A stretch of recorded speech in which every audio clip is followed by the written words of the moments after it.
চাণক্য, যিনি কৌটিল্য বা বিষ্ণুগুপ্ত নামে পরিচিত ছিলেন, একজন বিখ্যাত দার্শনিক, শিক্ষক এবং রাজকীয় উপদেষ্টা, যিনি প্রায় 350 খ্রিস্টপূর্বাব্দে প্রাচীন ভারতে জন্মগ্রহণ করেছিলেন। রাজনীতি ও প্রশাসনের ক্ষেত্রে তার প্রতিভা উজ্জ্বল হয়ে ওঠে, যা মৌর্য সাম্রাজ্য প্রতিষ্ঠায় গুরুত্বপূর্ণ অবদান রাখে। তার শিক্ষা জীবনের প্রতি একটি বাস্তববাদী দৃষ্টিভঙ্গি ধারণ করে, যা মানব প্রকৃতি এবং সামাজিক গতিশীলতার গভীর বোধগম্যতার উপর ভিত্তি করে তৈরি। আমরা যখন তার উক্তিগুলো গভীরভাবে অধ্যয়ন করব, তখন আমরা অন্তর্দৃষ্টির একটি দৃশ্যপট অতিক্রম করব, যেখানে জ্ঞান কৌশলের সাথে মিলিত হয়, নীতিশাস্ত্র বাস্তববাদের সাথে মিশে যায় এবং কালজয়ী সত্য সমসাময়িক প্রাসঙ্গিক হয়, সাথে প্রতিধ্বনিত হয়। আজ আমরা চাণক্যের অসাধারণ এমন কিছু বাণী আপনাদের সামনে তুলে ধরব, যা আপনাদের জীবন বদলে দিতে পথ দেখাবে, ডিপ্রেশন থেকে মুক্তি দেবে, কেউ বেঈমানদের থেকে কিভাবে নিজেকে রক্ষা করবেন জানতে পারবেন। এমন অসাধারণ উপায়। তো চলুন এবার শুরু করা যাক। অপমান সহ্য করে এই জীবন বাঁচানোর চেয়ে মরে যাওয়া ভালো। জীবনের ক্ষতি কেবল এক মুহূর্তের জন্য দুঃখের কারণ হয়, কিন্তু অপমান জীবনের প্রতিটি দিনকে দুঃখের কারণ করে। সবচেয়ে বড় গুরুমন্ত্র হলো, কখনোই তোমার গোপন কথা কারো সাথে শেয়ার করো না। এটা তোমাকে ধ্বংস করে দেবে। ফুলের সুবাস কেবল বাতাসের দিকেই ছড়িয়ে পড়ে, কিন্তু একজন ব্যক্তির সদ্ভাব সকল দিকেই ছড়িয়ে পড়ে। সাপের দাঁতে, মাছির মুখে এবং বিচ্ছুর হলে বিষ থাকে, কিন্তু দুষ্টু মানুষ তাতেই পরিপূর্ণ থাকে। পৃথিবীর সবচেয়ে বড় শক্তি হলো একজন নারীর যৌবন এবং সৌন্দর্য। ঈশ্বর মূর্তিতে বিরাজমান নন, তোমার অনুভূতি তোমার ঈশ্বর, আত্মাই তোমার মন্দির। সর্প, রাজা, বাঘ, কামড়ানো বোলতা, ছোট শিশু, অন্যদের মালিকানাধীন কুকুর এবং মূর্খ, এই 7 জনকে ঘুম থেকে জাগানো উচিত নয়। প্রতিটি বন্ধুত্বের পিছনেই কিছু স্বার্থ থাকে। স্বার্থ ছাড়া বন্ধুত্ব হয় না, এটা একটা তিক্ত সত্য। পৃথিবী সত্যের শক্তি দ্বারা স্থাপিত। সত্যের শক্তি সূর্যকে আলোকিত করে এবং বাতাস প্রবাহিত করে। প্রকৃতপক্ষে সব কিছুই সত্যের উপর নির্ভর করে। একজন ব্যক্তির খুব বেশি সৎ হওয়া উচিত নয়। সোজা গাছ প্রথমে কাটা হয় এবং সৎ লোকেরা প্রথমে ধ্বংস হয়ে যায়। হে জ্ঞানী ব্যক্তি, তোমার সম্পদ কেবল যোগ্যদেরই দান করো, অন্যদের কখনোই নয়। মেঘ দ্বারা গৃহীত সমুদ্রের জল সর্বদা মিষ্টি।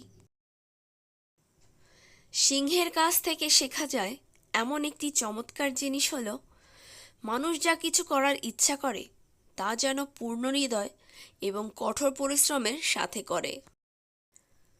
সুষম মনের সমান কোনো তপস্যা নেই, তৃপ্তির সমান কোনো সুখ নেই, লোভের মতো কোনো রোগ নেই এবং করুণার মতো কোনো পুণ্য নেই।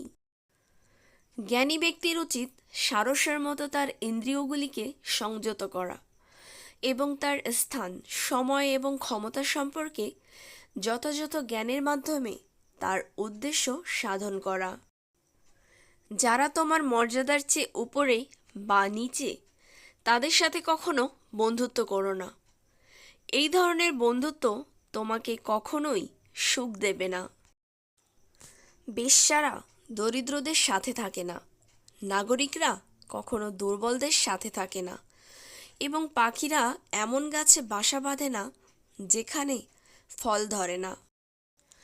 তোমার আচরণে খুব বেশি সোজা হও না, কারণ বনে গেলে তুমি দেখতে পাবে যে সোজা গাছ কেটে ফেলা হচ্ছে আর বাঁকা গাছগুলো দাঁড়িয়ে আছে। যদি কারোর স্বভাব ভালো থাকে, তাহলে আর কোনো গুণের প্রয়োজন? যদি কারো খ্যাতি থাকে, তাহলে অন্য অলংকারের মূল্য কি? কর্তব্য পালনের সময় একজন ভৃত্যকে, কষ্টের সময় একজন আত্মীয়কে, বিপদের সময় একজন বন্ধুকে এবং দুর্ভাগ্যের সময় একজন স্ত্রীকে পরীক্ষা করো। শিক্ষা হলো সবচেয়ে ভালো বন্ধু। একজন শিক্ষিত ব্যক্তি সর্বত্র সম্মানিত হন। শিক্ষা সৌন্দর্য এবং যৌবনকে পরাজিত করে। মানুষ জন্মের দ্বারা নয়, কর্মের দ্বারা মহান হয়। ভয় কাছে আসার সাথে সাথেই তাকে আক্রমণ করো এবং ধ্বংস করো। যেমন একটি শুষ্ক গাছে আগুন লাগলে পুরো বন পুড়ে যায়, তেমনি একটি বদমাশ ছেলে পুরো পরিবারকে ধ্বংস করে দেয়। তুমি যা করার কথা ভেবেছ তা প্রকাশ করো না, বরং বিজ্ঞ পরামর্শের মাধ্যমে তা গোপন রাখো এবং তা বাস্তবায়নে দৃঢ় প্রতিজ্ঞ হও। মানুষ একা জন্মগ্রহণ করে এবং একাই মারা যায়, এবং সে তার কর্মের ভালো মন্দ পরিণতি একাই ভোগ করে, এবং সে একাই নরকে বা পরমধামে যায়। যে আমাদের মনে বাস করে সে কাছে, যদিও সে আসলে অনেক দূরে, কিন্তু যে আমাদের হৃদয়ে নেই সে আসলে কাছে থাকলেও দূরে। একজন অশিক্ষিত মানুষের জীবন কুকুরের লেজের মতোই অকেজো, যা তার পিছনের দিকটি ঢেকে রাখে না, পোকামাকড়ের কামড় থেকে রক্ষা করে না। প্রথম 5 বছর তোমার বাচ্চার সাথে প্রিয়জনের মতো ব্যবহার করো। পরবর্তী 5 বছর তাদের ধমক দাও। যখন তারা 16 বছর বয়সী হবে, তখন তাদের সাথে বন্ধুর মতো ব্যবহার করো। তোমার বড় হওয়া বাচ্চারা তোমার সবচেয়ে ভালো বন্ধু। আমাদের অতীতের জন্য চিন্তিত হওয়া উচিত নয় এবং ভবিষ্যতের জন্য উদ্বিগ্ন হওয়া উচিত নয়, কারণ বিচক্ষণ ব্যক্তিরা কেবল বর্তমান মুহূর্ত নিয়েই কাজ করেন। যতক্ষণ তোমার শরীর সুস্থ এবং নিয়ন্ত্রণে থাকে এবং মৃত্যু দূরে থাকে, ততক্ষণ তোমার আত্মাকে বাঁচানোর চেষ্টা করো। যখন মৃত্যু আসন্ন, তুমি কি করতে পারো? যে তার পরিবারের সদস্যদের সাথে অতিরিক্ত আসক্ত, সে ভয় এবং দুঃখ অনুভব করে, কারণ সমস্ত দুঃখের মূল হল আসক্তি। তাই সুখী হওয়ার জন্য আসক্তি ত্যাগ করা উচিত।